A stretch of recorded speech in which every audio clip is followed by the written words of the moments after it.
Officer দয়া এখন কাঠগড়ায়, আর এই অপরাধ থেকে মুক্তি পাওয়াটা দয়ার জন্য একটু অসুবিধাজনক হবে। কিছু মানুষ এটাও বলছেন যে সিআইডি সিনিয়র ইন্সপেক্টর দয়াকে বাঁচানোর জন্য প্রমাণগুলো লোপাট করার চেষ্টা হতে পারে, যখন সমস্ত প্রমাণ তার বিরুদ্ধে রয়েছে। আর সিনিয়র ইন্সপেক্টর দয়া নিজেকে নির্দোষ প্রমাণ করার জন্য সবকিছু করতে পারেন। সূত্রে এটাও জানা যাচ্ছে যে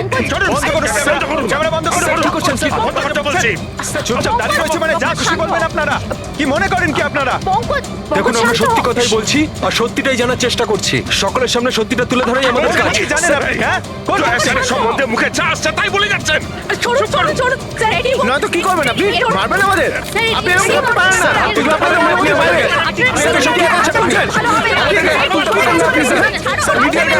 মিডিয়াকে হাত তুলছেন। শান্ত হয়ে আমার কথা শুনুন। কি করছো তোমরা? হ্যাঁ, আরে ওরা মিডিয়া, সব কিছু বাড়িয়ে চড়িয়ে দেখায়, বোঝো? নিজেদের কন্ট্রোল করো না তোমরা। আপনারা কারোর উপর দোষ তো দিতে পারেন না, এখন তো ব্যাপারটা শেষ হয়নি। এরকম আপনারা করবেন না। স্যার, আপনি এটা বলুন, যদি ব্যাপারটা সত্যি হয়ে থাকে তখন আপনি কি বলবেন? হ্যাঁ, এটা আমাদের দায়িত্ব, আর আমরা দায়িত্বটা খুব ভালো বুঝি ম্যাডাম। আর আপনারা প্রত্যেকটা প্রশ্নের উত্তর পাবেন, প্লিজ। মিস্টার দয়া, এই কেসটা এখনো সমাধান হয়নি। যতদিন না সমাধান হচ্ছে তোমাকে জেলে থাকতে হবে। জেল? আরে স্যার, এটা আপনি কি বলছেন? স্যার, দয়া নির্দোষ, আমরা সবাই জানি। ও ইচ্ছে করে করেনি স্যার। তাহলে প্রমাণ করুন উনি নির্দোষ। এখনো পর্যন্ত একটাও প্রমাণ, একজনও সাক্ষী সামনে আসেনি যে বলতে পারে যে খুন দয়ার গুলি থেকে হয়নি। দয়া নিজেই সেটা স্বীকার করছে যে ওই গুলিটা হয়তো ওনার বন্দুক থেকেই ওর পিঠে লেগেছে।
আপনি ওদের এটা বলুন যে আপনি এটা কেন করলেন।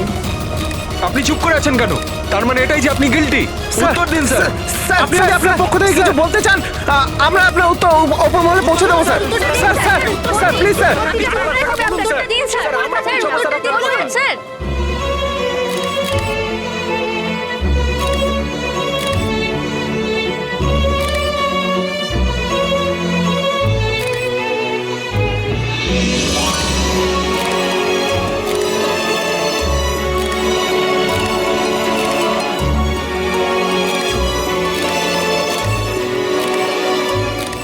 আপনারা দেখতে পাচ্ছেন অফিসার দয়া নিজের কার্যকলাপে লজ্জিত। লজ্জায় ওনার মাথা নিচু হয়ে গেছে। আমাদের অনেক জিজ্ঞাসাবাদের পরও ওনার মুখ থেকে কোনো কথা বেরোয়নি। দয়া স্যারকে হাত করা পড়ে দিয়েছে। এরা এরা কোথায় নিয়ে যাচ্ছে দয়া স্যারকে? জেল আবার কোথায়? স্যার কিছু বলুন না স্যার। স্যার দয়া স্যারকে আটকান না স্যার, প্লিজ।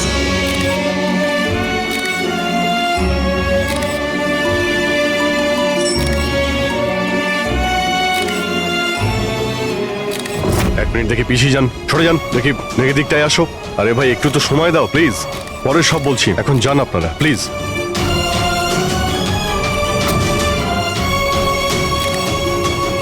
কয়েকটা দিনের ব্যাপার দয়া, আমরা চেষ্টা করছি, তুমি ভয় পেও না। ঘাবড়ানোর তো কোনো ব্যাপারই নেই ভাই। না কোনো ভয় আছে, না কোনো গ্লানি। আফসোস তো ওই একটা ব্যাপারেই যে ওই বাচ্চাটার ব্যাপারে কোনো খোঁজ পেলাম না। আরে আমরা খুঁজে বের করব, খুব তাড়াতাড়ি বের করব। যেটাই করার খুব তাড়াতাড়ি করো অভিজিৎ। ওই বাচ্চাটা। ভরসা রাখো দয়া, তোমার বন্ধু তোমার সঙ্গেই আছে। একমাত্র বন্ধুই তো আছে যার উপর ভরসা করতে পারি। আমাকে এই সমস্যা থেকে একমাত্র তুমি বার করতে পারো অভিজিৎ, একমাত্র তুমি।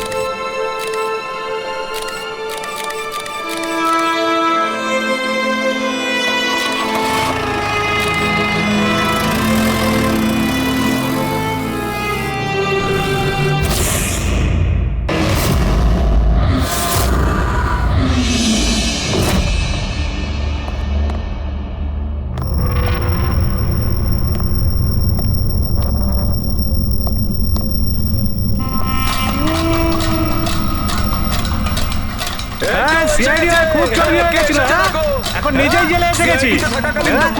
এতদিন নিজে আসামি ধরতিস, এখন কেমন লাগছে আসামি হয়ে এখানে ঢুকতে? দেখ কেমন লাগে। ইন্সপেক্টর দয়া, আসামির পিছনে ছুটে বেড়া। এখন দেখ তুই জেলে চক্কর কাটছিস, দেখ এবার কেমন লাগে। আমরা কিভাবে জীবন কাটাই দেখ এখানে। দয়া, তোকে নাকি আসামিরা ভয় পায়, এবার তুই টের পাবি আসামিদের জীবন কি হয়।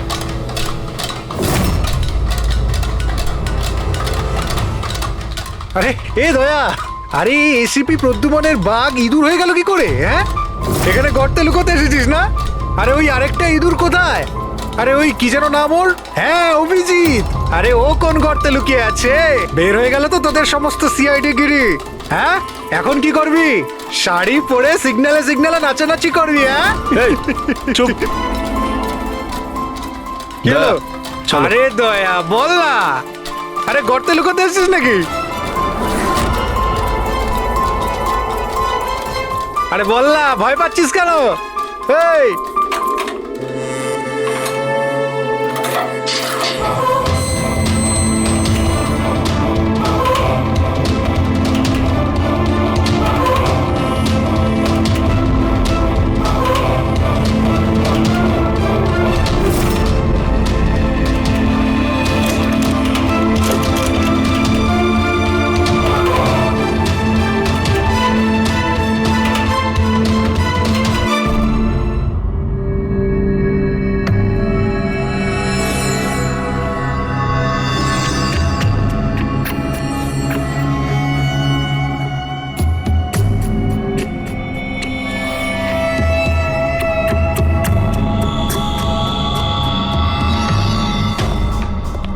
স্যার, হ্যাঁ বলো অভিজিৎ।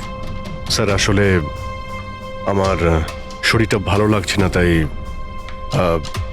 ছুটি চাই আমার। দু একদিন যদি রেস্ট পেতাম তো। শরীর তোমার ভালো নেই? ক্রাইম সিনের ফটো দেখে তোমার শরীর খারাপ হয়েছে? হ্যাঁ না স্যার, আসলে একটু অস্বস্তি তো হচ্ছেই। হ্যাঁ ঠিক আছে, তাহলে তুমি যখন বলছো তোমার শরীর খারাপ, তাহলে আর কি করা যায়? আমি না বলবো না। ঠিক আছে যাও, নিজের খেয়াল রেখো, কিন্তু একটা কথা মনে রেখো, দয়ার ইনভেস্টিগেশনের জন্য আমাদেরকে বারণ করেছে, মনে আছে তো? মনে আছে স্যার। তবে বারণ করলে আর কি করা যাবে? হ্যাঁ স্যার, হ্যাঁ, এর আবার কি হলো? স্যার ওই শরীরটা খারাপ লাগছে আমার, কেমন বুক ধড়ফড় করছে, ওই মাথায়ও ব্যথা করছে, পেটেও কেমন গুড়গুড় করছে, মনে হচ্ছে ডক্টর দেখাতে হবে স্যার। ক্রাইম সিনের ফটো আবার তুমি দেখোনি তো? হ্যাঁ, আমিও যখন ডাক্তারের কাছে যাচ্ছি, ওকেও তাহলে নিয়ে যাই। হ্যাঁ হ্যাঁ, ওকেও নিয়ে যাও সঙ্গে। আচ্ছা, কিন্তু কাল আমি রিপোর্ট দেখব, মেডিকেল রিপোর্ট। হ্যাঁ স্যার, সেটা তো দেখাবই নিশ্চয়ই। যাও তাড়াতাড়ি যাও। Thank you sir. আরে আপনারা আসুন আসুন আসুন। স্যার, আমি আপনাদের কাছে ক্ষমা চাইতে এসেছি। কি জন্য? Yes, sir.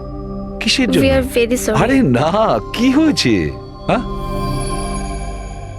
স্যার আমাদের ছোট্ট মেয়েটা জানি না এখন কিরকম অবস্থায় আছে। ওর দুঃখে কে জানে আপনাদের সবাইকে কি না কি বলে ফেলেছি, and I am really very sorry. আমি বুঝতে পারি, ইটস কোয়াইট ন্যাচারাল। কোনো ব্যাপার না। আমরা ভেতরে বসি, আসুন চলে আসুন, কামিন।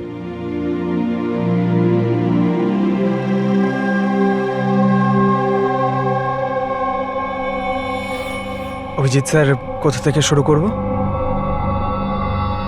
ক্রাইম সিন থেকে।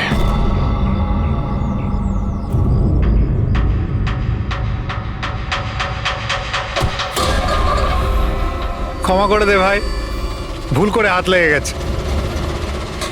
কোনো ব্যাপার না।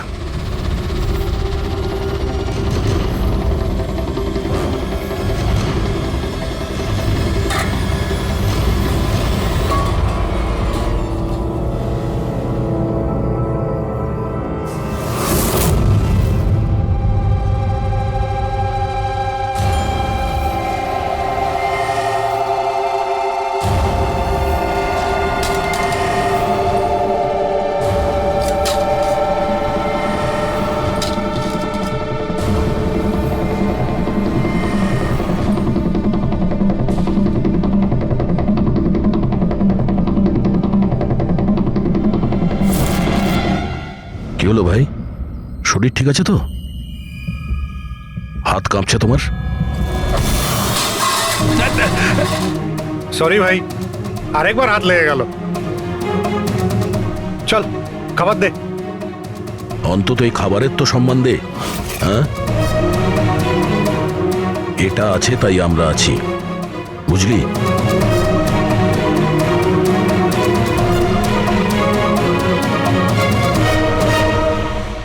খাবার দে।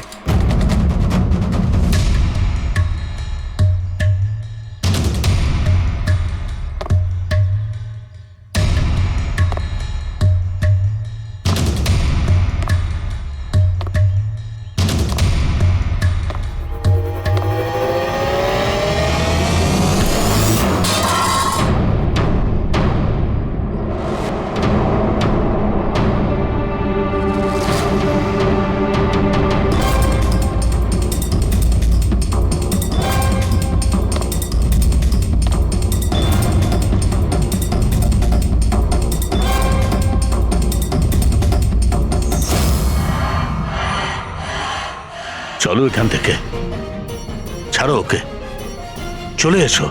অনেকক্ষণ থেকে এদের নাটক দেখছি আমি। যা বলছি বোঝার চেষ্টা করো দয়া, চলো এখান থেকে। দেখো কাকা, বয়স হয়ে গেছে, সাইড হয়ে যাও। দয়া, বোঝার চেষ্টা করো, এরা তোমাকে উস্কানোর চেষ্টা করছে। ওরা চাইছে ওদের সঙ্গে তুমি ঝগড়া করো, মারপিট করো। বললাম না কাকা, সাইড হয়ে যাও। আমিও তো দেখি সিনিয়র ইন্সপেক্টর দয়ার কতটা সাহস হয়েছে, দম আছে।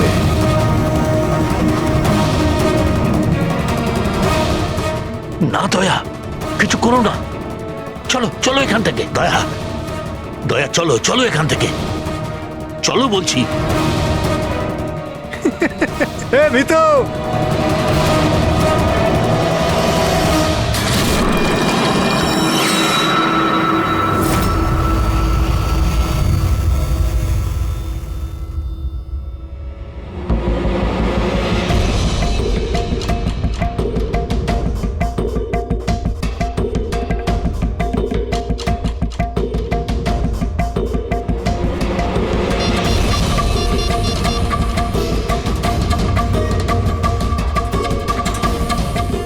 কাজ হয়ে গেছে, নিশানা একদম সঠিক জায়গায় লেগেছে। ডক্টর সালুখে, এবারেই নতুন জিনিসটা আবার কি?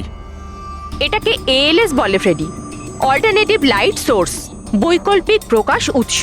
শরীরের ভেতরে যে ক্ষত সৃষ্টি হয় তার পরীক্ষা এর সাহায্যেই করা হয়। এই দেখো বস, এইখানে কিছু দেখতে পাচ্ছ? এটা তো চোট লেগেছে মনে হচ্ছে। এক্স্যাক্টলি বস, এটা চোটেরই চিহ্ন। শরীরের ওপরের চামড়ার ভেতরের দিকে। ও এর চামড়ার ভিতরে এত রকম দাগ এলো কিভাবে? এ শরীরে অনবরত আঘাত করার জন্য এগুলো হয়েছে। হতে পারে এমন কোনো পেশায় কাজ করে যেখানে ওকে এভাবে মার খেতে হয়। আমি বলতে চাইছি এ হয়তো কোনো বক্সার হতে পারে, বা কিক বক্সার হতে পারে, বা টার্নম্যান হয় না ফিল্মে যারা অ্যাকশন করে, সেটাও হতে পারে। আর একটা কথা বস, কি? এই চোটের চিহ্নটা আমরা এর শরীরের ওপরের অংশে পেয়েছি, বুকের ওপর আর মুখের ওপর, ব্যাস। তাহলে হতে পারে এ কোনো বক্সারই হবে, কারণ বক্সিং এমন একটা খেলা যেখানে এই ধরনের মারপিট করতে হয়। তাদেরও মুখে আর বুকে দাগ থাকে। একটা কাজ করি, আমরা এই শহরে যতগুলো বক্সিং ক্লাব আছে সেখান থেকেই শুরু করি।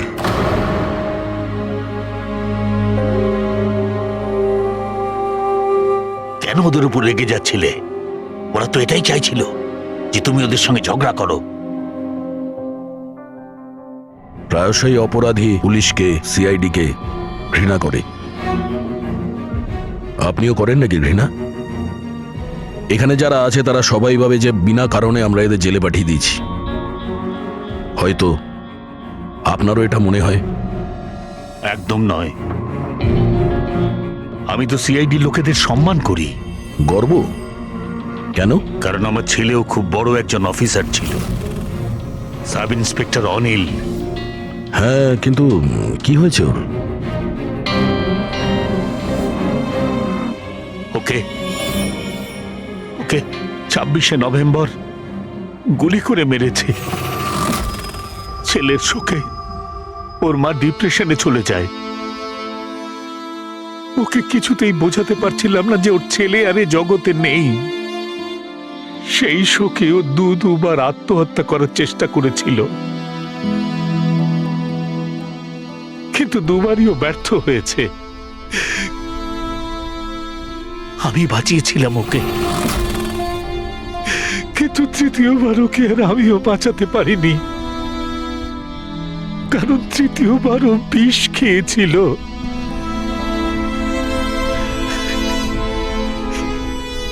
লোক মনে করছিল আমি আমার স্ত্রীকে খুন করেছি। আমি নিজেকে নির্দোষ প্রমাণ করার জন্য অনেক চেষ্টা করেছি, কিন্তু আমি নিজেকে নির্দোষ প্রমাণ করতে পারিনি। কিন্তু সুরজবাবু, আপনি এইখানে এই জেলে থেকেও নিজেকে নিরপরাধ প্রমাণ করতে পারেন। কার জন্য আর লড়াই করব? আমার তো এই পৃথিবীতে আর কেউ নেই। না আছে বাড়ি, না আছে আমার পরিবার। চল চল চল, বোতলটা খোল। আর ওই বরফা সোডাটা কোথায় রে? হ্যাঁ, সুরজবাবু, 4টাকে নিয়ে আসবে তোর বাবা। এসব কি হচ্ছে? এ তো রোজকার ঘটনা হয়ে গেছে। রহস্য লুকিয়ে আছে? কি রহস্য? একটু খুলে বলুন। আমার বন্ধু এখানে খুন হয়ে গেছে। প্রমোদের খুন? এখানে এই জেলে? হ্যাঁ। কেন? ওর কারোর সাথে ঝগড়া টগড়া হয়েছিল নাকি? এমন কিছু শুনে নিয়েছিল যার জন্য কেউ নিজের জীবন দিতে হয়েছে। প্রমোদ কি এমন কথা শুনেছিল? ওরা কাউকে খুন করতে চাইছিল, কোনো শক্তিশালী লোককে। কে ছিল এই ক্ষমতাবান লোক? আমি জানি না। কে মেরেছে ওকে? আমি কিচ্ছু জানি না। শোনো,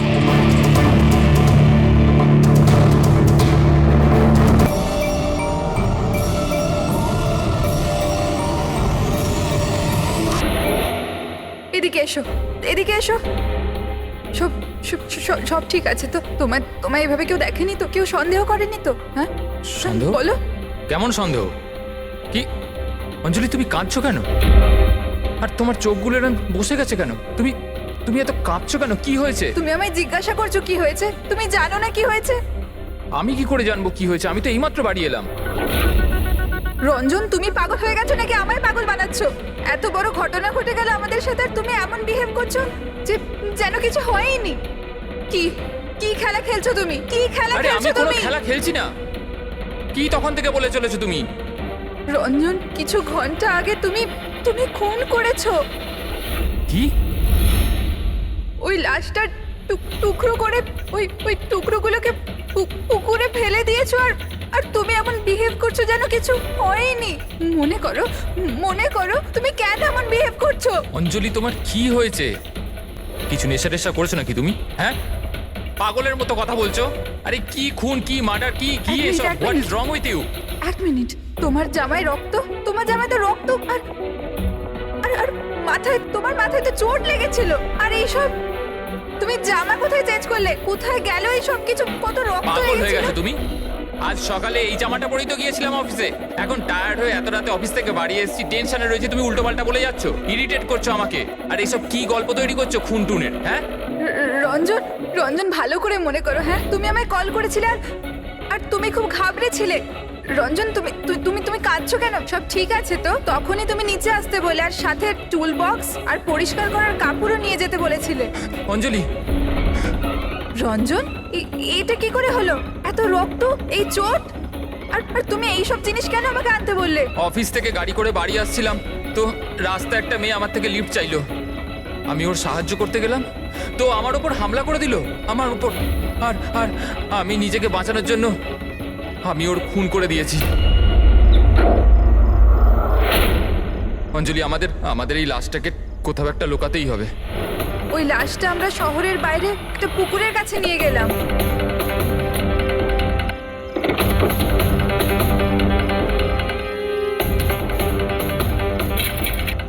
আর সেখানে তুমি বলার পর আমরা লাশটাকে টুকরো টুকরো করেছিলাম, সেগুলো প্লাস্টিক ব্যাগের মধ্যে ঢুকিয়ে আর ওই পুকুরে ফেলে দিলাম। আর তারপরে তুমি আমায় বাড়িতে ড্রপ করে দিলে আর তুমি বলেছিলে যে তুমি একটু পরেই বাড়ি চলে আসবে। তুমি আমায় এটা বলতে চাইছো যে যাকে আমি চিনতামই না আমি তার খুন করে দিয়েছি? হয় তুমি স্বপ্ন দেখছো, নয়তো তোমার মাথায় কিছু একটা চলছে, সেটা আমি জানি না। আর যদি তোমার কথায় একটু সত্যতা থাকে, can you prove it? I will.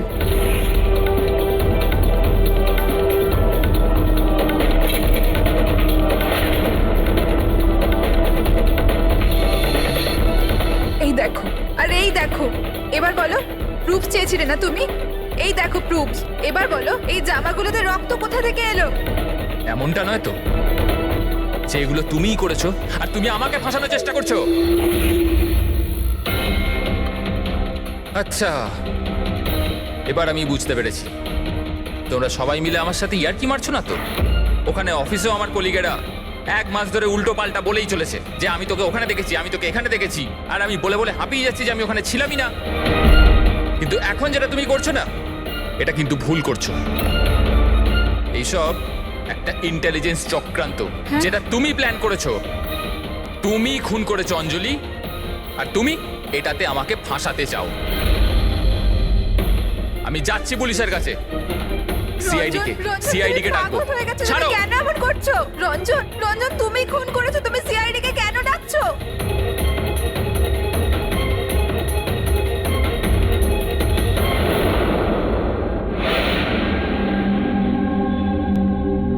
তার মানে আপনি বলতে চাইছেন যে আপনি আপনার স্বামী মানে এনার সাথে মিলে একটা মেয়ের লাশ এই শহরের বাইরে মানে একটা লেকে ফেলেছেন? হ্যাঁ স্যার, আমি এটাই বলছি। আর এই সব কিছু আমি ওর বলাতেই করেছি। কিন্তু আপনার স্বামী তো বলছেন ইনি কিছু জানেনই না। ইনফ্যাক্ট উনি আমাদের এখানে ডেকেছেন। স্যার, এই মহিলা সব উল্টো পাল্টা বলছে, আমাকে ফাঁসানোর চক্রান্ত হচ্ছে আর এও তাতে জড়িত। উল্টোপাল্টা আমি নয়, উল্টোপাল্টা এ বলছে। প্রথমে নিজের দোষ ঢাকার জন্য আমাকে দিয়ে এই সব কিছু করিয়েছে, আর এখন নিজেই না বলছে। স্যার, আমি আপনাকে সত্যি কথা বলছি। আমি বলেছিলাম না যে আমার হ্যাঁ ওই একই রকম দেখতে লোকের কথা, যে আপনার বন্ধু অ্যালেক্সরা আপনার মতো দেখতে লোকের সঙ্গে দেখা করছে। কিন্তু এটা মনে হচ্ছে না যে আপনার এই গল্পটা সত্যি কম আর কাল্পনিক বেশি লাগছে। স্যার, এই লোকটা আপনাদের মিথ্যে বলছে, আমি সত্যি বলছি। ইনফ্যাক্ট আপনারা তো জানেনও না যে কি হয়েছিল। এমন কি হয়েছিল? স্যার, রঞ্জন আমাকে টুল বক্স আর একটা কাপড় নিয়ে নিচে পার্কিং এ ডেকেছিল, আর ওখানেও আমাকে বললো যে ও একটা মেয়েকে খুন করে ফেলেছে। সেখানে আমরা লাশের টুকরো করে জলে ফেলে দিয়েছিলাম। স্যার প্লিজ আমায় বিশ্বাস করুন স্যার, একই রকম দেখতে একটা লোক এরকম করছে, আর না হলে সবাই মিলে চক্রান্ত করছে যেটাতে আমাকে ফাঁসানো হচ্ছে। 1 মিনিট এক সময়ের জন্য চুপ থাকুন, আর আপনি আপনার গাড়ির চাবিটা দিন এক্ষুনি, এই মুহূর্তে। আর এখান থেকে লেকে যাব। একবার এই এভিডেন্সগুলো ফরেন্সিক ল্যাবে যাক, তাহলেই আমরা জেনে যাব যে আপনাদের দুজনের মধ্যে কে সত্যি বলছে আর কে মিথ্যে বলছে।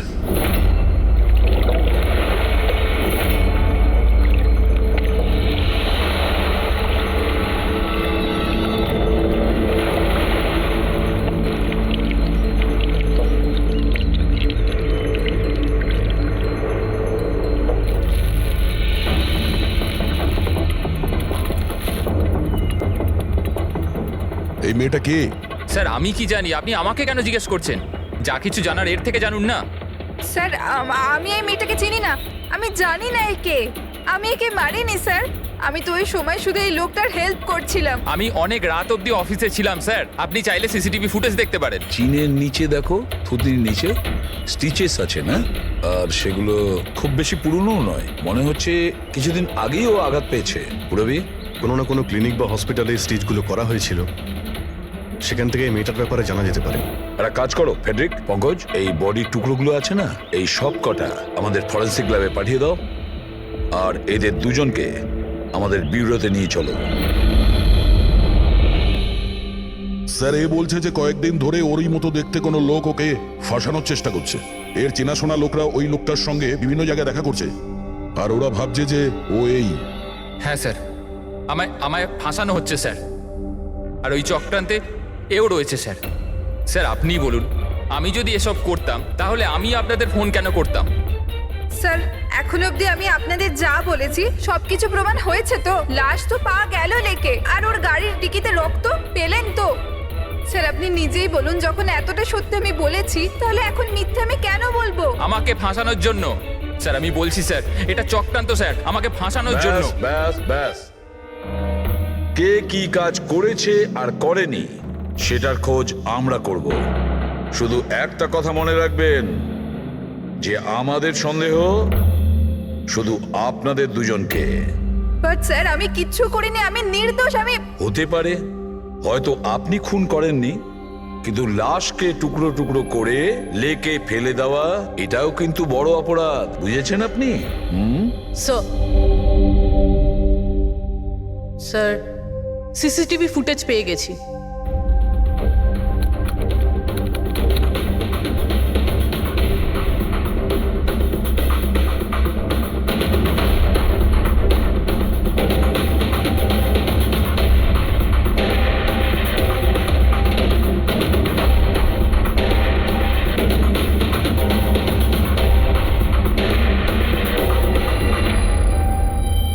এ তো খালি। কিন্তু স্যার আমি সত্যি কথা বলছি, আমায় বিশ্বাস করুন, আমি ছিলাম অফিসে। আমি বুঝতে পারছি না কেন আমায় দেখা যাচ্ছে না স্যার। মিস্টার রঞ্জন, আইন বিশ্বাসের উপর চলে না, প্রমাণ চাই। আপনার অফিসের যে ফুটেজ সেটা সবার সামনে, আপনি ওখানে নেই, তার মানে এটাই হচ্ছে যে আপনার মিসেস যেটা বলছে সেটাই সত্যি। না না স্যার, আমি সত্যি কথা বলছি স্যার, আমি অফিসেই ছিলাম। আমি বুঝতে পারছি না যেটা কিভাবে হলো। হ্যাঁ, কিন্তু আপনার অফিস ফাঁকা দেখাচ্ছে কেন? স্যার রঞ্জন এই কোম্পানির সিইও, এই ফ্লোরে শুধু ওই থাকে, ও ছাড়া একজন পিয়নও আছে, সে সেদিনকে ছুটিতে ছিল। আচ্ছা, রঞ্জন বাবু ঠিক ওই দিনেই আপনার পিয়ন অ্যাবসেন্ট কেন? স্যার আমি সত্যি বলছি স্যার, আমি অফিসে ছিলাম। মিস্টার রঞ্জন, নিজেকে নিরপরাধী প্রমাণ করবার জন্য কোনো রকম প্রমাণ আপনার কাছে নেই, বুঝেছেন? আরে কুন্দন, ভালো হয়েছে তুই এসে গেছিস ভাই। এরা বলছে যে আমি কারো খুন করেছি। আরে আমি কাউকে কিভাবে মারতে পারি বল না, বোঝা না ভাই। এ করতে পারে না স্যার। স্যার এর জীবনে একটা মাছি পর্যন্ত মারেনি। হ্যাঁ এটা ঠিক যে ও মাঝে মাঝে খুব রেগে যায়, রাগকে কন্ট্রোল করতে পারে না। হ্যাঁ স্যার, অনেক দিন ধরে চিকিৎসা চলছে ওর, ওষুধপত্রও খান রঞ্জন দাদা, কিন্তু কখনো কখনো যদি ওষুধ খেতে ভুলে যায় তাহলে নিজেকে সামলাতে পারেন না। এই কথাটা তুমি আমাদের কেন বলনি? স্যার আমি ওই শুধু আপনাকে নয়, কাউকেই হয়তো বলেনি কথা। আমার ক্ষমতা চলতো তো তার এই বিয়েটা হতেই দিতাম না। আমি তো আমার মেয়ের কাছে হেরে বসে আছি। এই লোকটা তো একটা সাইকো সাইকো। এই রঞ্জন একজন মানসিক রোগী। এর পার্সোনালিটি ডিসঅর্ডার আছে। এর মাথা তো সেটাই মনে রাখে যেটা ও মনে রাখতে চায়, বাকি সমস্ত কথা তো এ ভুলে যায়। হতেই পারে স্যার যে খুনটা এই করেছে আর ভুলে গেছে। ব্যাপারটা হচ্ছে যে আমি আগে অসুস্থ ছিলাম, কিন্তু তারপর আমি ঠিক হয়ে গেছিলাম। আপনি এরম কেন বলছেন? কুন্দন, কুন্দন তুই বল আমি সত্যি বলছি কিনা। বৌদি আপনি বলুন না। আরে তুমিই বলো না। আপনারা আমায় এভাবে কেন দেখছেন? আরে আমি সাইকো নই, আমি অসুস্থ নই, কোনো মানসিক রোগ নেই আমার, একদম ঠিক আছি আমি। আরে বলো না, বলো না। ব্যাস, অনেক হয়েছে। এটা তোমার বাড়ি নয়, ব্যুরো। এই নাটক এখানে চলবে না। একটা কাজ করো, পাশের ঘরে গিয়ে এনাদের বসাও। যান, ওই দিকটা যান যান। সমস্ত প্রমাণ ওই রঞ্জনের বিরুদ্ধে, আর তাছাড়াও ওর আচরণটা ঠিক নেই। কিন্তু বুঝে উঠতে পারছি না, জানি না কেন আবার এই ব্যাপারটা এড়িয়েও যেতে পারছি না। ও বারবার আমাদেরকে বলছে যে অফিসের সিসিটিভি ফুটেজটা চেক করুন। আমি অফিসে ছিলাম, এতটা জোর দিয়ে কেউ বলতে পারে না। আরও একটা ব্যাপার স্যার, ফোন ওই করেছিল। কোনো খুনি এরকম কেন করবে? আর স্যার ওই ডিসোসিয়েটিভ পার্সোনালিটি ডিসঅর্ডার, হয়তো খুনটা করেছে আর তারপর ভুলে গেছে। এই রোগটাতে এরকমই হয় স্যার। হতে পারে, এটা হতেই পারে। একটা কাজ করি আমরা, এই যে সিসিটিভি ফুটেজ আছে না, এটাকে ল্যাবে পাঠাই, চেক করিয়ে দেখি এই ফুটেজটা কেউ কোনোভাবে এডিট করে চেঞ্জ করেছে কিনা। আর স্যার ওই একই রকম দেখতে ব্যাপারটা। ও এটা বলছে যে ওর বন্ধুরা ওর মতো দেখতে লোকটাকে দেখেছে, আর ওই লোকটা ওর বন্ধুগুলোকে চিনতেও পারেনি। চলো ওর বন্ধুদের সাথে কথা বলি, জিজ্ঞাসাবাদ করি, জেরা করি, তারপর দেখি ওদের কথায় কতটা সত্যি আছে। স্যার হতে পারে এই চৈতালি আর কুন্দন রঞ্জনের শুভাকাঙ্ক্ষী হওয়ার চেষ্টা করছে, হয়তো তা নয়। আর এদিকে শায়লা, উনি তো চানই এই দোষটা রঞ্জনের ওপর আসুক, যাতে ওনার মেয়েকে আর এই বিয়েটা করতে না হয়। স্যার স্যার যে মেয়েটা মারা গেছে ওর ফটো হসপিটালের ক্লিনিকে পাঠিয়ে দিয়েছি। ওকে শনাক্ত করা হয়েছে। ওর নাম হলো অনামিকা। দুদিন আগেই ওখানে গেছিল ওর আঘাত দেখাতে। অনামিকা, অনামিকা, এই অনামিকার পুরো ফোন রেকর্ড চেক করো, খোঁজ নাও এ কোথায় থাকতো, কি করতো, এর সঙ্গে রঞ্জনের কি সম্পর্ক ছিল।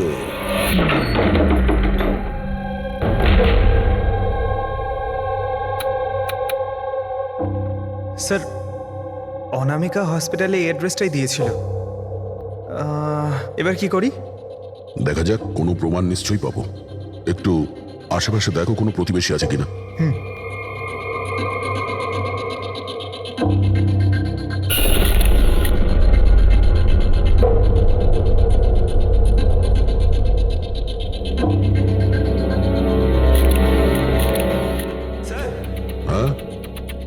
এর নাম অঙ্কিত, অনামিকার প্রতিবেশী। হ্যালো স্যার, কি হয়েছে বলুন? অনামিকা ঠিক আছে তো? না, অনামিকার খুন হয়ে গেছে, আর আমরা সেই জন্যই এর তদন্ত করছি। আপনি ওর ব্যাপারে কিছু বলতে পারেন যার সাহায্যে আমরা খুনি পর্যন্ত পৌঁছতে পারি? না স্যার, আমি ওর ব্যাপারে বেশি কিছু তো জানি না। হ্যাঁ, তবে এটুকু জানি যে ও অ্যাসিস্ট্যান্ট ডাইরেক্টর ছিল আর এখন একটা ইন্টারন্যাশনাল শর্ট ফিল্মে কাজ করছিল। ইন্টারন্যাশনাল শর্ট ফিল্মে? আচ্ছা, ওর কোনো বন্ধু কিংবা আত্মীয় যে এখানে ওর সঙ্গে থাকতো? ও তো এনারাই ছিল স্যার, এই কিছু মাস আগেই এখানে থাকতে এসেছিল। আমি তো ওর পরিবারের কাউকে দেখিনি। হ্যাঁ, ওর একটা বয়ফ্রেন্ড ছিল যার সাথে ও ঘন্টার পর ঘন্টা ফোনে কথা বলতো। ও ফোনে যার সঙ্গে কথা বলতো ও যে ওর বয়ফ্রেন্ড ছিল, এটা আপনি কি করে জানলেন? স্যার আসলে আমি ওর কথাগুলো শুনেছিলাম। ও ব্যালকনিতে দাঁড়িয়ে ওর সাথে খুব জোরে জোরে কথা বলতো অনেকক্ষণ। আর ওদের কথা শুনে মনে হতো স্যার ওর বয়ফ্রেন্ড ভালো লোক নয়। ঝগড়া হতো খুব দুজনের, কথা শুনে মনে হতো নিজেদের মধ্যে মারপিটও করে। ইনফ্যাক্ট এই দুদিন আগেই ওরা নিজেদের মধ্যে মারপিট করেছে। ওর মুখেতে সেলাইও পড়েছিল আর ওর চোখেও আঘাত লেগেছিল স্যার। আপনি দেখেছেন ওর বয়ফ্রেন্ডকে? আমি স্যার ওকে কখনো দেখিনি, কিন্তু ওর নামটা জানি স্যার। আচ্ছা, কি নাম কি ওর? রঞ্জন। রঞ্জন?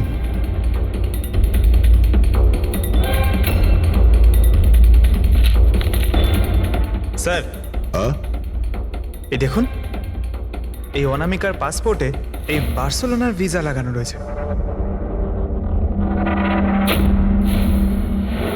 বার্সেলোনা? এ কি স্পেনে যেতে চাইছিল নাকি? স্যার অনামিকা স্পেন থেকেই এসেছিল স্যার, আমি ওদের কথা শুনেছিলাম। স্যার ও বিরক্ত হয়ে গেছিল রঞ্জনের জন্য, সারা জীবনের জন্য স্পেন ফিরে যেতে চাইছিল। স্যার আমার মনে হয় ওর খুন রঞ্জনই করেছে। ও চাইতো না যে ও স্পেনে চলে যাক।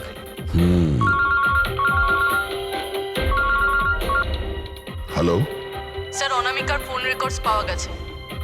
একটা নাম্বারে যেটাতে ও সবচেয়ে বেশি কথা বলতো সেটা রঞ্জনের কোম্পানির নামে রেজিস্টার্ড আছে। ও রঞ্জন, একটা কাজ করো, অনামিকার ফোনের শেষ লোকেশনটা কোথায় ছিল সেটা বার করো। অনামিকা কাল রাত্রেই আপনার হোটেলে ছিল? I am not sure sir. ছিল না? আমার তো মনে হয় না। ঠিক আছে, আমাদের আপনার হোটেলের সিসিটিভি ফুটেজটা চেক করতে হবে। Sure sir.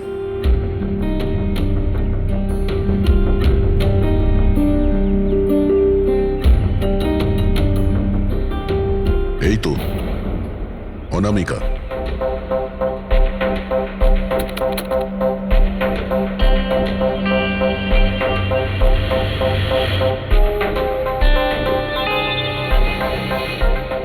এটা কি ব্যাপার? ও ভেতরে গেল একটা হ্যান্ডব্যাগ নিয়ে, আর বাইরে এলো একটা লাগেজ নিয়ে। আর সঙ্গে এই ছেলেটাকে। স্যার ও তো আমাদের বেল বয়। ওয়েল বয় কোথায় আছে এখন? কাল রাত্রে তুমি যখন ওই মেয়েটার লাগেজ নিয়ে বাইরে যাচ্ছিলে তখন ওর জন্য কেউ অপেক্ষা করছিল বাইরে? হ্যাঁ স্যার, একজন লোক তো ছিল, ওর জন্য ওয়েট করছিল। কে ছিল? লম্বা রোগা করে একজন ছিল। লম্বা রোগা করে? এ ছিল ওই লোকটা? স্যার মনে হচ্ছে তো এরকমই ছিল। দেখে তাই মনে হচ্ছিল মানে? স্যার ও দূরে দাঁড়িয়ে ছিল, তাই আমি ঠিকমতো দেখতে পাইনি। ও, তার মানে এই রঞ্জন, ও আমাদের মিথ্যে কথা বলেছে। ও অনামিকাকে আগে থেকেই চিনতো, আর শেষবার অনামিকা ওর সাথেই ছিল। রঞ্জন বলছে যে আপনারা ওকে আলাদা আলাদা জায়গাতে দেখেছিলেন, কিন্তু ও বলছে ওখানে ছিলই না। ব্যাপারটা কি বলুন তো? স্যার আমি একদিন কফি শপে কফি খাচ্ছিলাম, আমি দেখলাম যে রঞ্জন বাইরে কারোর সাথে কথা বলছে। রঞ্জন, রঞ্জন, এই রঞ্জন! স্যার আমি যখন ওকে ডাকলাম ও জানি না কেন আমার কথা না শুনেই অন্যদিকে চলে গেল। রঞ্জন! কিন্তু স্যার যখন আমি এই ব্যাপারে ওর সঙ্গে কথা বললাম তখন ও বললো যে ওখানে ছিলই না। আমি জানি না ওখানে মিথ্যে কথা বললো। আর লীলা দেবী, আপনি ওকে আপনি কোথায় দেখেছিলেন? কান্দিওয়ালাতে একটা জুয়েলারি শপে। ওর সঙ্গে একটা মেয়েও ছিল। রঞ্জন, রঞ্জন! আচ্ছা, এই মেয়েটা ছিল কি? হ্যাঁ স্যার, এই মেয়েটাই ছিল। কিন্তু যখন ওর সঙ্গে আমি ফোনে কথা বললাম, বলতে শুরু করলো আমি তো ওখানে ছিলামই না। আর তোমার সঙ্গে কি এটাই ঘটেছে? হ্যাঁ স্যার, ও বাজারেতে আমার সামনে দিয়ে যাচ্ছিল, আমি ওকে হাত দেখালাম, হাই বললাম, মদন রে, কিন্তু ও সরাসরি আমায় ইগনোর করলো, অটোতে বসলো, চলে গেল। এদিকে দেখ ভাই, আমি রঞ্জন, রঞ্জন! ঠিক আছে, thank you very much. Sir এদের কথা শুনে মনে হচ্ছে রঞ্জন ইচ্ছে করে ওদের সামনে এসেছিল আর এরকম বিহেভিয়ার করেছে। কিন্তু অভিজিৎ, কি কারণ হতে পারে? এরকম ব্যবহার কেন রঞ্জন করেছিল? না না না না, কিছু না কিছু গোলমাল তো নিশ্চয়ই আছে অভিজিৎ। যেখানে যেখানে এরা রঞ্জনকে দেখেছে না, দেখি ওখানে কোনো সিসিটিভি ফুটেজ পাওয়া যায় কিনা।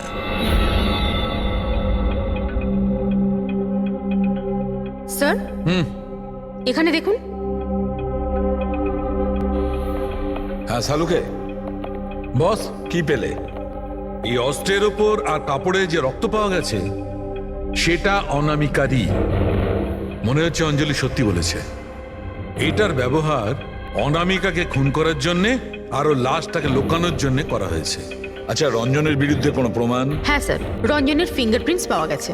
একটা তো এই টুল বক্সে, আর দ্বিতীয়টা গাড়ির ডিক্কিতে, যেখানে অনামিকার রক্তও পাওয়া গিয়েছিল। তার মানে রঞ্জন অঞ্জলির সঙ্গে ছিল। এটা তো খুব সহজ সরল প্রমাণ। অঞ্জলি সত্যি কথা বলা আর রঞ্জনকে খুনি প্রমাণ করা। কিন্তু বস, আরো অনেক কিছু পাওয়া গেছে। কি? স্যার আমরা একটা বিশেষ ধরনের পলিমার আর সিলিকনের ট্রেসেসও পেয়েছি, যেটা সাধারণত অদ্ভুত ব্যাপার। সিলিকন আর পলিমার, এটা তো সত্যিই অদ্ভুত ব্যাপার। আরো একটা বিশেষ কথা দেখাচ্ছি, এসো। এই কেমিক্যাল, বস, এই বিশেষ কেমিক্যালটা আমরা সব জায়গায় পেয়েছি, কাপড়ে, টুল বক্সে, অস্ত্রের উপর, সব জায়গায়। আর এটা ছাড়া এই দেখো, এই কিছু সায়ানাইড, কিছুটা ক্লোরাইড, এইসব কেমিক্যাল। সবচেয়ে বড় কথা হচ্ছে এই যতগুলো কেমিক্যাল আছে এই সিচুয়েশনে এখানে এগুলো থাকাই উচিত নয়। রঞ্জন, এই রঞ্জনের স্বাধীন থাকা চলবে না। রঞ্জনের একা থাকা খুবই বিপজ্জনক। অনামিকার প্রতিবেশীরা বলছে যে তুমি অনামিকার বয়ফ্রেন্ড। না স্যার। কিন্তু তুমি ওকে অনেক মারধরও করতে। না না, এটা একদম মিথ্যে স্যার, ভুল কথা এগুলো। লোকে আমার নামে বিভিন্ন কথা বলে বেড়ায়, কিন্তু সত্যিটা তো হলো যে আমি কোনো অনামিকাকে চিনি না। আচ্ছা, এই তোমার ক্রেডিট কার্ডের বিলস এগুলো তো চেনো না? এই দেখো, এই অনামিকার বার্সেলোনার ফ্লাইটের টিকিট তোমার ক্রেডিট কার্ড থেকে কেনা হয়েছে। আর ও যে নাম্বারটায় ঘন্টার পর ঘন্টা কথা বলতো সেটা তোমার কোম্পানির নামে রেজিস্টার করা আছে। আর সব থেকে বড় কথা, তোমার গাড়ির ডিকিতে অনামিকার রক্তের ছাপ পাওয়া গেছে। আর তুমি কি মনে করছো যে আমরা এর ওর কথা শুনে তোমার উপর দোষ চাপাচ্ছি? এই সমস্ত প্রমাণই যথেষ্ট এটা প্রমাণ করার জন্যে যে তুমি অনামিকাকে খুন করেছো। না স্যার, আমি কারোর খুনটুন করিনি। আর স্যার এই ক্রেডিট কার্ড, স্যার আমার কাছে তো অনেক ক্রেডিট কার্ড আছে স্যার। আর স্যার আমি আজ অব্দি আমার ক্রেডিট কার্ড দিয়ে কখনো বার্সেলোনার টিকিট বুক করিনি। তাহলে উল্টোপাল্টা কথা বলা বন্ধ করো রঞ্জন। অনামিকা তোমার গার্লফ্রেন্ড ছিল আর তোমার জন্য বিপদ হয়ে দাঁড়িয়েছিল, আর ওর হাত থেকে মুক্তি পাওয়ার জন্য তুমি ওকে খুন করে দিলে। আর শুধু খুন করলে না, তার সাথে আমাকেও ফাঁসিয়ে দিলে। না, আমি এরম করিনি অঞ্জলি, আমার কথাটা বোঝার চেষ্টা করো তুমি। বৌদি, মানছি যে সমস্ত প্রমাণ এটাই ইঙ্গিত করছে যে রঞ্জনী খুনটা করেছে, কিন্তু কিছু প্রমাণিত হয়নি এখনো। আপনারা প্লিজ আমাদের কাজ করতে দিন। দেখো রঞ্জন, তোমার নির্দোষ হওয়ার কোনো প্রমাণ তোমার কাছে নেই। আর খুনের সময় তুমি কোথায় ছিলে এর কোনো সাক্ষীও নেই। আর তোমার ওই অফিসে সিসিটিভি ক্যামেরা ফুটেজ, ওর মধ্যে তুমি উধাও। অনামিকার হোটেলের বাইরে তোমার গাড়ির দাঁড়িয়ে থাকা, তোমার গাড়ির ডিকিতে অনামিকার রক্ত পাওয়া, ফোন রেকর্ড, ক্রেডিট কার্ড বিলস, তোমার বাঁচার আর কোনো রাস্তা নেই। এই একই রকম দেখতে অ্যাঙ্গেলটা একবার পরিষ্কার হয়ে যাক, তারপর তোমাকে অ্যারেস্ট না করার কোনো কারণ আমাদের কাছে থাকবে না। ততক্ষণের জন্য তুমি এখানে নিজের বাড়িতেই নজরবন্দি থাকবে, ফ্রেডির তত্ত্বাবধানে। আর আপনারা তদন্ত শেষ না হওয়া পর্যন্ত আপনাদের মধ্যে কেউ এখান থেকে যাবেন না। ফ্রেডি, নজর রেখো। Sir sir please sir, sir আমার কথাটা বোঝার চেষ্টা করুন, আমি কিচ্ছু করিনি। পূরবী, তুমি কি বলছো তুমি খেয়াল করেছো? হ্যাঁ স্যার। স্যার, ইমেজ ফরেন্সিক এক্সপার্টরা কনফার্ম করেছেন এই রঞ্জনের ফুটেজের সাথে এডিট করা হয়েছে।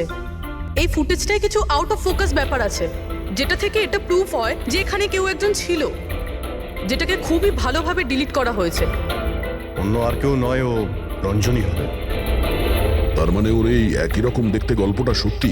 অনামিকার খুনের সময় ও অফিসেই ছিল। তাহলে ওর খুন কি করে করবে? একটাই লোক একই সময়ে দু জায়গায় কি করে হতে পারে?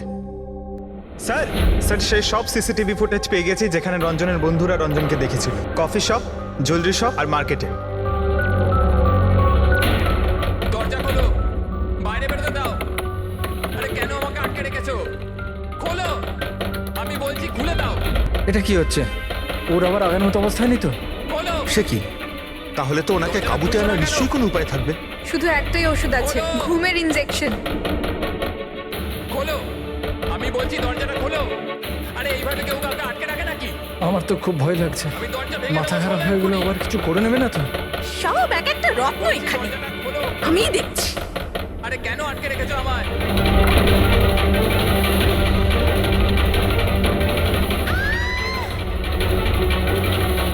এই রঞ্জন, এই রঞ্জন, রঞ্জন দাঁড়াও বলছি। মা, মা, মা, আস্তে আস্তে আস্তে। ও মাই গড, এটা কি করে হলো? আমি ডাক্তারের খবর দিচ্ছি। হ্যাঁ, তুমি ঠিক আছো তো মা? ও মাই গড, কি করে লাগলো তোমার? স্যার, এটা কফি শপের ফুটেজ।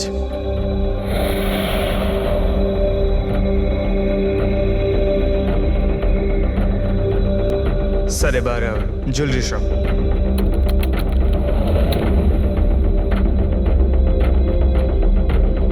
এটার সঙ্গে অনামিকাও ছিল।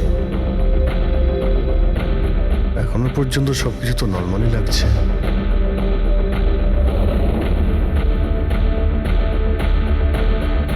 স্যার এবার মার্কেট প্লেস।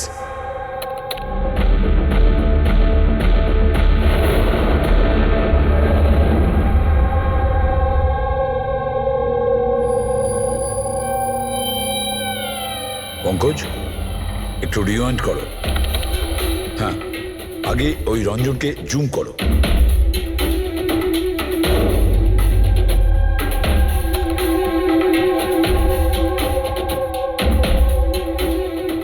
এই দেখো, এর হাঁটা চল একটু আলাদা। ও অন্য ধরনের জুতো পরে রয়েছে।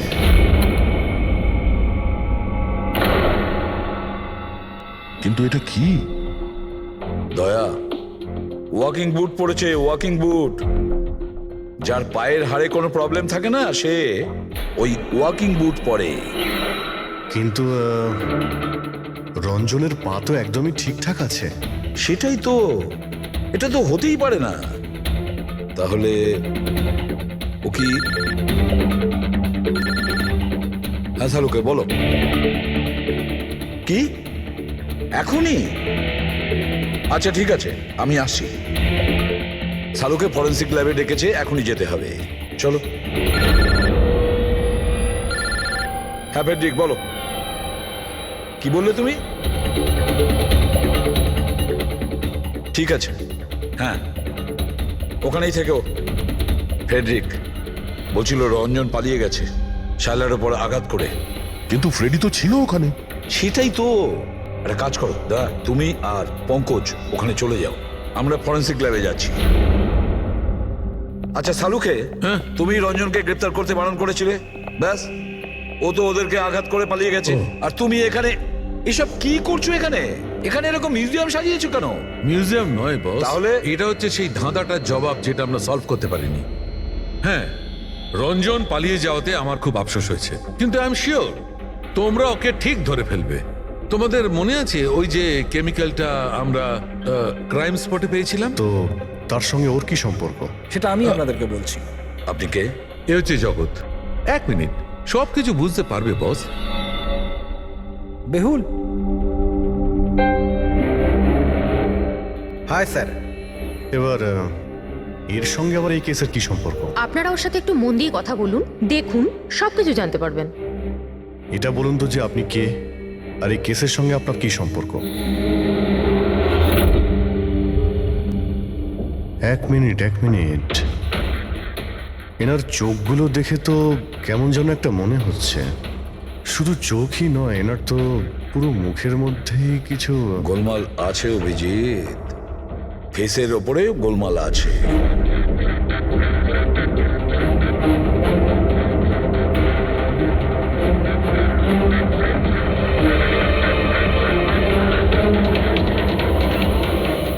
ও থ্যাংক ইউ বেহুল। এটা কি?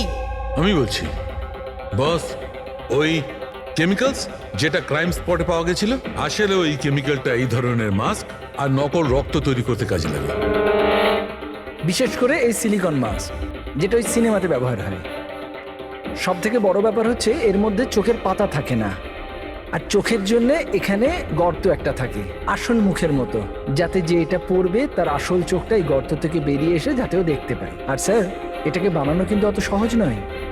হাই কোয়ালিটির সিলিকন আর পারদর্শী লোকই এটা বানাতে পারে। লেটেস্ট টেকনিকের জন্য স্যার, এটা যে পড়বে তার যে মুখের ভাব, সেটাই মাস্কে ফুটে উঠবে। এর থেকে তো একটা কথা পরিষ্কার অভিজিৎ, কেউ রঞ্জনের মতো দেখতে হুবহু একটা মুখোশ বানিয়েছে, একটা মাস্ক বানিয়েছে। রঞ্জনের মতো হাইটের কেউ ওরই মুখের মতো কোনো মাস্ক বানিয়েছিল আর লোকেদের বোকা বানাচ্ছিল। হ্যাঁ, আর সেই জন্যই সবাইকেও দূর থেকে দেখা দিয়েছিল, কারণ যদি কাছে আসতো তাহলে সবাই বুঝে যেত কোনো মাস্ক পরে আছে। আর স্যার অঞ্জলি, ও তোর সাথেই ছিল, ওর সাথে কথাও হয়েছে, ওর সাথে লাশটা লুকোনোর চেষ্টা করেছে। ওর মুখে রক্তও লেগেছিল, আর ওখানে লাশগুলোকে কাটছিল আর লুকিয়ে রাখার চেষ্টাও করেছিল, তাই হয়তো তাড়াহুড়োতে কোনো খেয়ালই করেনি। আর তাছাড়াও এই যে একই রকম দেখতে না, নিশ্চয়ই ওর পায়ের হাড়ে কোনো প্রবলেম ছিল, তাই ও ওয়াকিং বুট পরেছিল। আর এই মাস্ক তৈরি করাও এত সহজ নয়। স্যার, এই মাস্ক ফিল্ম প্রজেক্টেই কাজে লাগে। ও হ্যাঁ, তবে এটুকু জানি যে ও অ্যাসিস্ট্যান্ট ডাইরেক্টর ছিল আর এখন একটা ইন্টারন্যাশনাল শর্ট ফিল্মে কাজ করছিল। স্যার, দয়া বলছিল যে অনামিকা ও নাকি কোন ইন্টারন্যাশনাল শর্ট ফিল্মে কাজ করছিল। ওর পক্ষে এগুলো করা তো খুবই সহজ। তার মানে ও রঞ্জনের গার্লফ্রেন্ড ছিল না, ওকে নিজেরই খুনে ফাঁসানোর চেষ্টা করেছিল। সেই জন্যই ও বেল বয়কে গাড়ি অব্দি নিয়ে গিয়েছিল। স্যার নিজের প্রতিবেশীর সামনে রঞ্জনের সাথে ফোনে কথা বলার নাটক করেছিল। মানলাম অভিজিৎ, আমি মানলাম, কিন্তু কেউ নিজের মৃত্যুর ষড়যন্ত্র নিজে কেন করবে? মানে আমি বলতে চাইছি, অনামিকা তার নিজের মৃত্যু কেন নিজে ডেকে আনবে?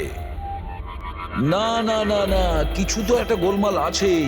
কেউ তো একজন আছে যে অনামিকাকে শিখণ্ডি খাড়া করেছে, আর সেই পুরো কেসটার মাস্টার মাইন্ড, বুঝেছো?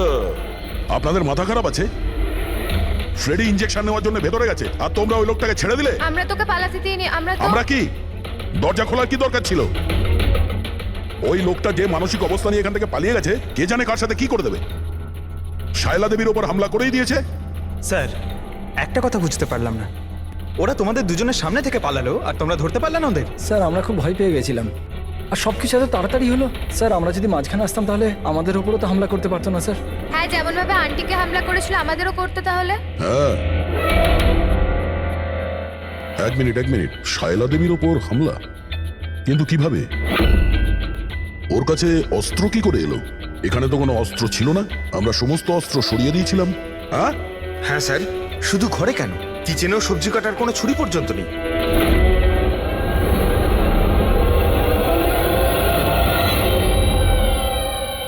স্যার এ হলো আমাদের প্রোডাকশন হাউসের মেকআপ আর্টিস্ট, আর স্যার এ মাস্ক বানাতেও এক্সপার্ট। তুমি অনামিকার জন্য মাস্ক বানিয়েছিলে, তাই না? বানিয়েছিলে কি না? হ্যাঁ স্যার, উনি আমাকে টাকা দিয়েছিলেন, আর এটা তো আমার কাজই স্যার। তাহলে এটাও বলে ফেলো যে কাজটা কার জন্য করেছিল, এই মাস্কটা কার পরার কথা ছিল। বলো বলো, তাড়াতাড়ি বলো, সময় নেই আমাদের।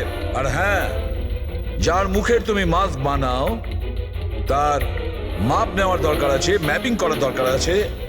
হ্যাঁ স্যার। কার জন্য বানিয়েছিল ওই মাস্ক? কে ওই মাস্কটা পরতো? বলো তাড়াতাড়ি।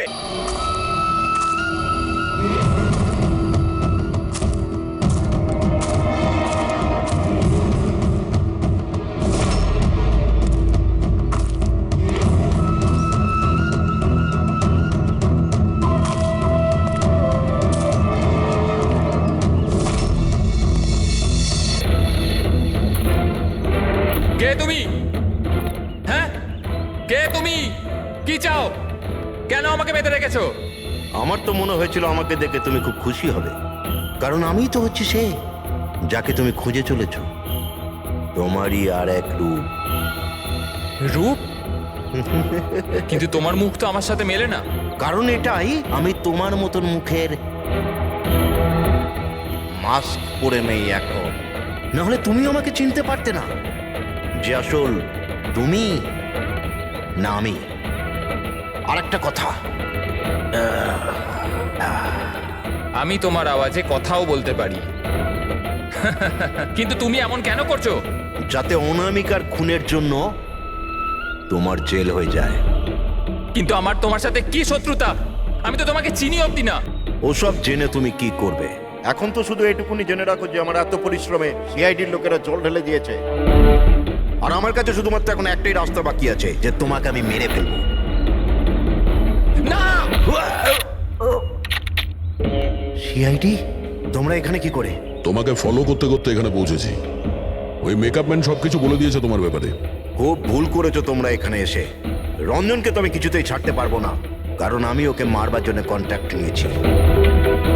কিন্তু এখন তোমরা ওর সঙ্গে মরবে।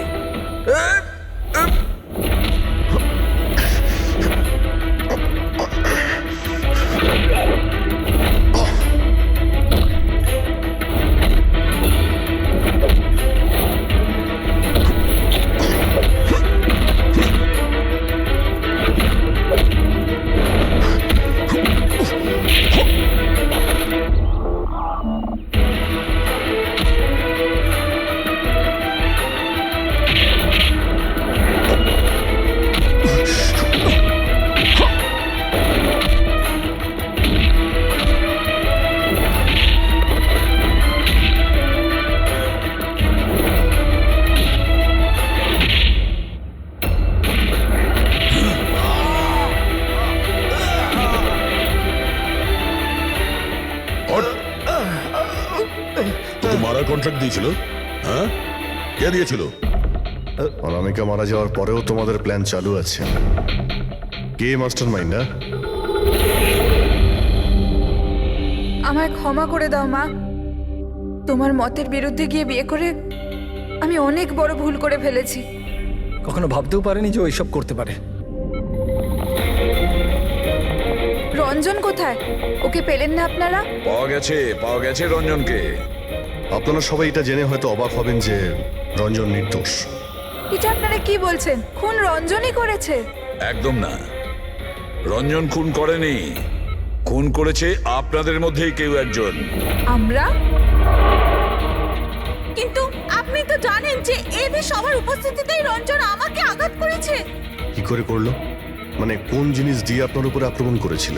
আমি বলেছিলাম না যে ও ছুরি দিয়ে আমাকে আঘাত করেছিল। কিন্তু ছুরি তো ছিল না ঘরে, আমরা সমস্ত অস্ত্র সরিয়ে দিয়েছিলাম আগে থেকেই। আপনার এই আঘাত ছুরি দিয়ে নয়, বরং নেইল ফাইল, নখ কাটার জন্য যেটা ব্যবহার করা হয়, আপনার এই আঘাত সেটা থেকে লেগেছে। মনে হচ্ছে উনি এখনো কনফিউজড। কোনো ব্যাপার নয়, ওনাকে আমরা সাহায্য করছি। ফ্রেডি,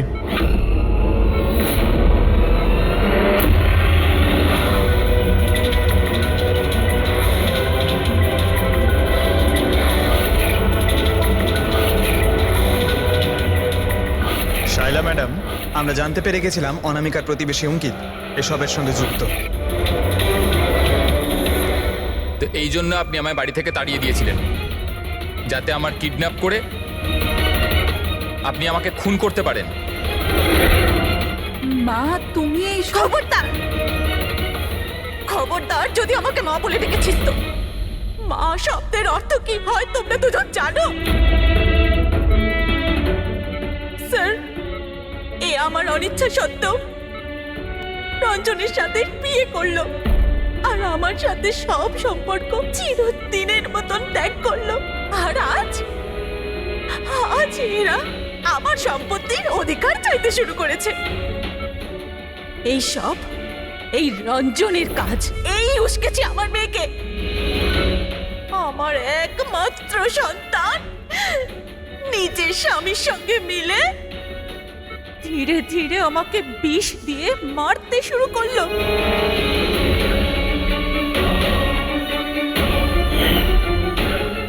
দুপোটা তাড়াতাড়ি করো অঞ্জলি, এটা নিয়ে গিয়ে মায়ের ঘরে রেখে দাও, যাও।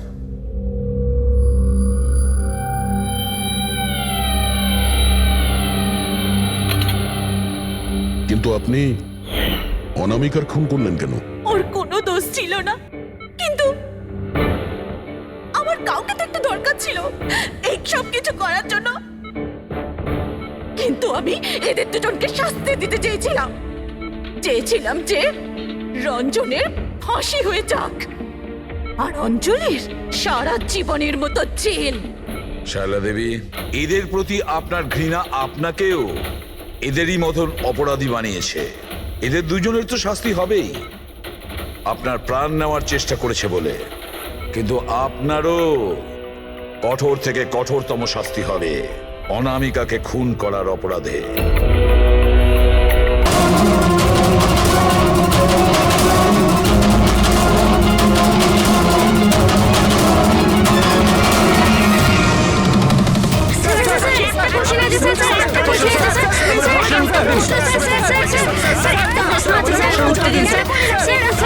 আপনি ওদের এটা বলুন যে আপনি এটা কেন করলেন? আপনি চুপ করে আছেন কেন? তার মানে এটাই যে আপনি গিল্টি? উত্তর দিন স্যার। আপনি যদি আপনার পক্ষ থেকে কিছু বলতে চান, আমরা আপনার উত্তর ওপর মহলে পৌঁছে দেবো sir. Sir sir sir please sir. Sir,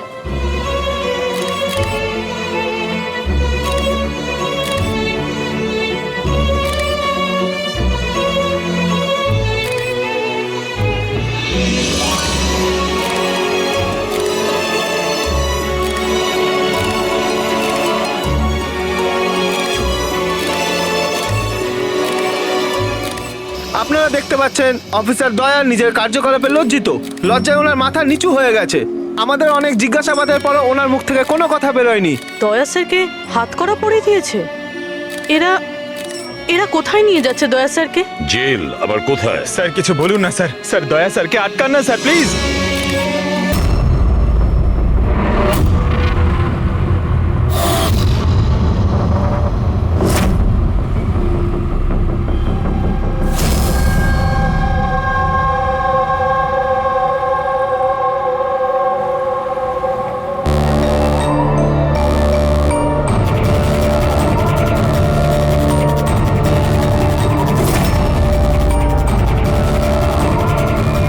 আপনাদের প্ল্যান ফেল হবে না তো?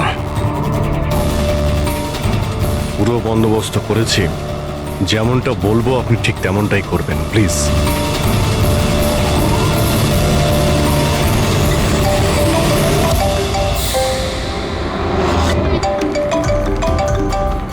মনে হচ্ছে ওরই ফোন। ধরুন, স্পিকারে দিন।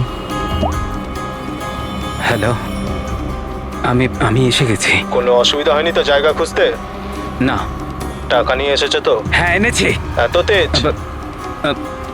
আমার মেয়ে কোথায়? আরে এত তড়পাচ্ছ কেন? তোমার মেয়ে তো আছেই। চুপচাপ গাড়ি থেকে নামো আর সোজা হাঁটা শুরু করো। হ্যাঁ, আসছি।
স্যার, এখান থেকে তো ও এগিয়ে গিয়েছে, আমি দেখতে পাচ্ছি না।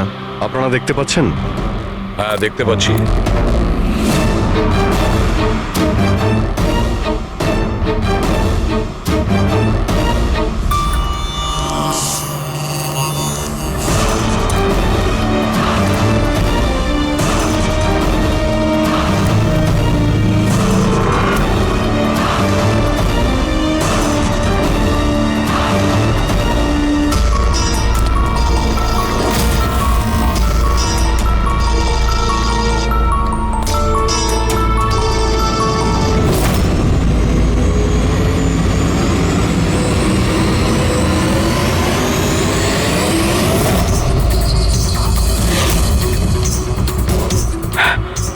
শোনা, একদম চালাকি নয়, তা না হলে। না, কিছু করো না প্লিজ।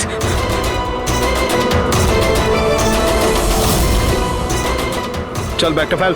কিন্তু আমার মেয়ে। প্রথমে টাকা, তারপরে মেয়ে। ঠিক আছে।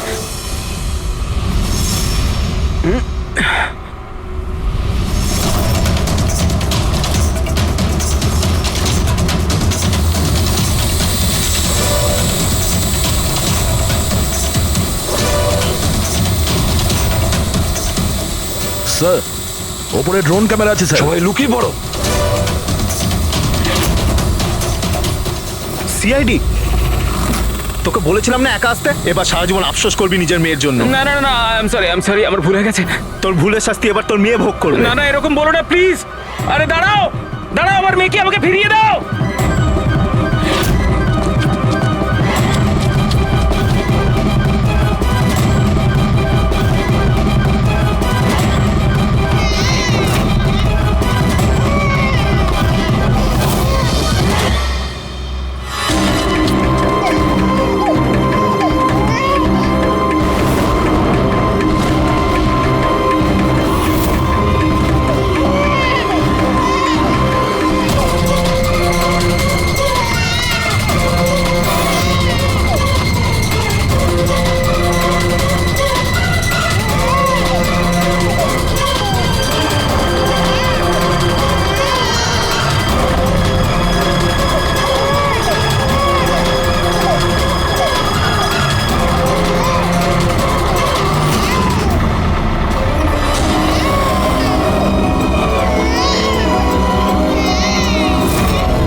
দাঁড়িয়ে যা, না হলে কিন্তু গুলি করে দেবো।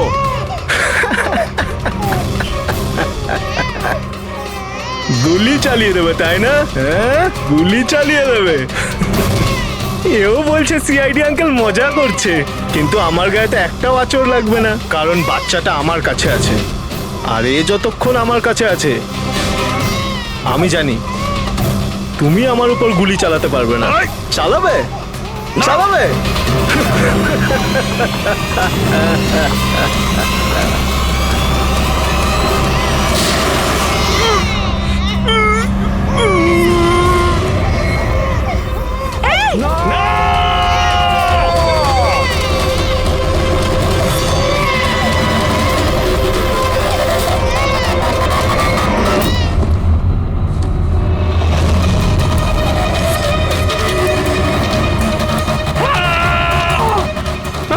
আমার সোনা, আমার সোনা রে।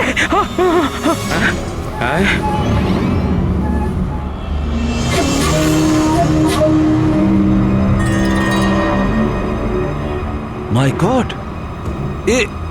এটা তো বাচ্চা নয়, এটা তো একটা পুতুল। স্যার, বাচ্চা ঠিক আছে? দয়া, এটা বাচ্চা নয়, ডামি, একটা পুতুল। কিডন্যাপারকে জিজ্ঞেস করো বাচ্চাটা কোথায়। Yes sir.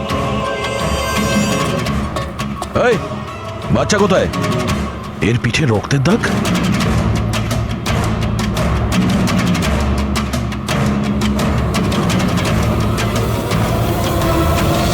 এ তো মারা গেছে।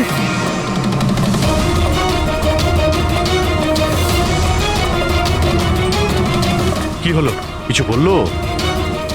বুঝতে পারছি না, এ তো মারা গেছে। ওকে পায়ে গুলি করনি?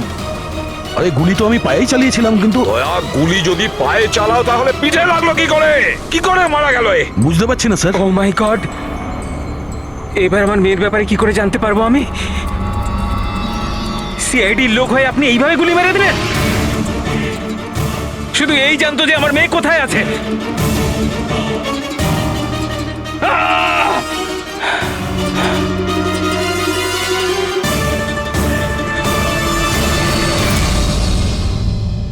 স্যার, জিগার যে মারা গেছে তার সঙ্গে ফোনে কথা বলেছিল, কিন্তু ওই লোকটার কাছে আমরা কোনো ফোনই পাইনি।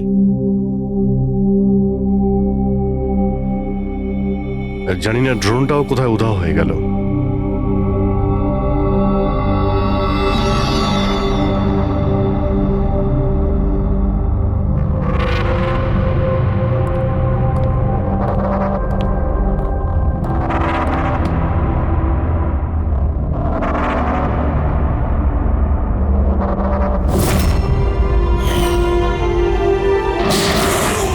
সিআইডির লোক হয়ে আপনি এইভাবে গুলি মেরে দিলেন? শুধু এই জানতো যে আমার মেয়ে কোথায় আছে।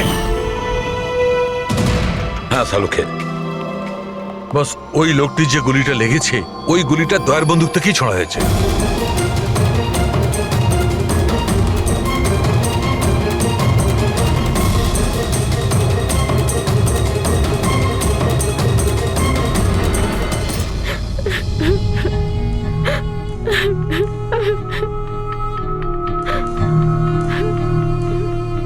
আপনারা তো খুব সহজেই বলে দিলেন সরি।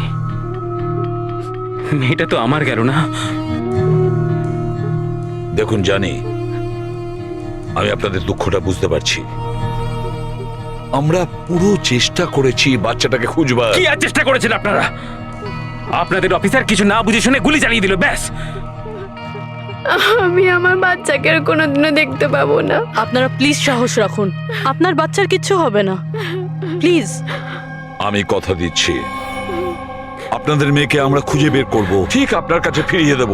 থাক এসিপি স্যার, এখন আপনার মিথ্যে প্রতিশ্রুতির আর আমার দরকার নেই। এর আগেও তো আপনি একই কথা বলেছিলেন, তাই না? হ্যাঁ, আপনি আর আপনার টিম শুধু বড় বড় কথা বলেন, ব্যাস। যদি আপনার নিজের মেয়ে থাকতো তাহলে আপনি বুঝতেন আমাদের কি অবস্থা। কি জানি কেমন আছে আমার মেয়ে। জানি না কেমন করে রেখেছে আমার বাচ্চাকে, জানি না কি অবস্থায় আছে আমার মেয়ে। আমার মেয়ে। মিলি, মেম সাহেবকে ভেতরে নিয়ে যাও প্লিজ। ম্যাডাম আসুন।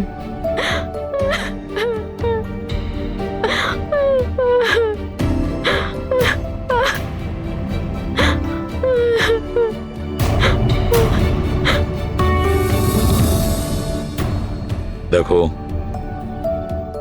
এই মুহূর্তে শুধু একটা কথাই বলবো, আশা ছেড়ো না, আমাদেরকে ভরসা করতে পারো।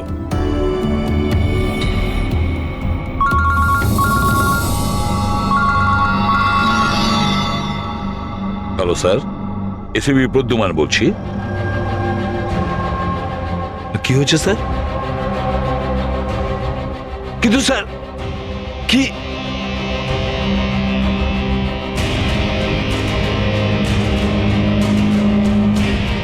ঠিক আছে স্যার, ঠিক আছে, আমি দয়াকে অ্যারেস্ট করব।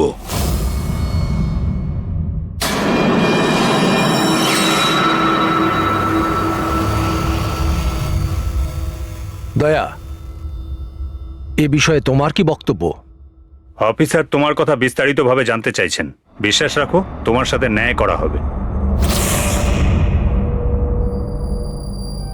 স্যার, আত্মপক্ষ সমর্থনের জন্য আমার কাছে কিছুই নেই।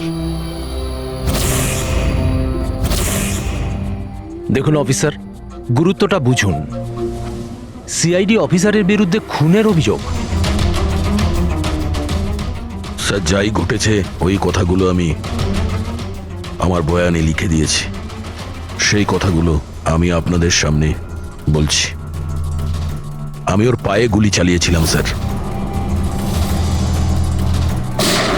পিঠে গুলি আমি মারিনি। কিন্তু তোমার জন্যই একটা নিরীহ শিশুর প্রাণ বিপদে পড়ে গেছে। ওই দুধের শিশুটার প্রাণের চিন্তা আমারও আছে স্যার। ওই সময় যা কিছুই ঘটেছে তুমি আমাদের বিস্তারিতভাবে বলো।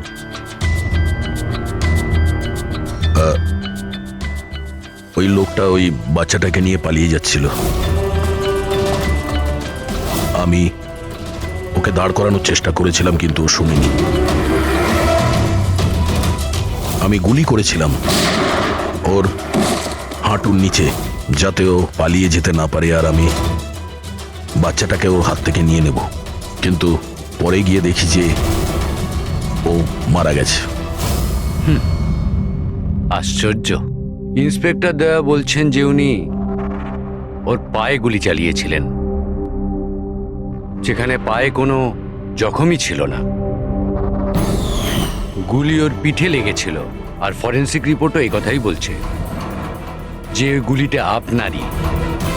এখন এটা আপনি কি করে ভুল প্রমাণ করবেন? স্যার, ওখানে কন্টেনারে পা পিছলে যাওয়ার দাগ ছিল। আমার মনে হচ্ছে যে এরকম ঘটেছিল যে যখন আমি গুলি চালিয়েছিলাম ওর পা পিছলে গেছিল, আর ও নিজেকে সামলানোর চেষ্টা করছিল, আর ও নিচের দিকে ঝুঁকে পড়েছিল। আর হতে পারে সেই সময় গুলি ওর পিঠে লেগেছে, কিন্তু আমি গুলি ওর পায়েই করেছিলাম। মানে আপনি মানছেন তো যে আপনার গুলি ওর পিঠে লাগতে পারে, যার কারণেও মারা গেছে?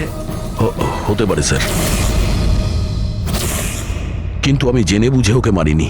দেখো, অজান্তেই মারো বা জেনে বুঝেই মারো, ও তো মারা গেছে না। তাও একটা নিরস্ত্র মানুষের উপর গুলি চালিয়ে দিলে তুমি। Breaking news,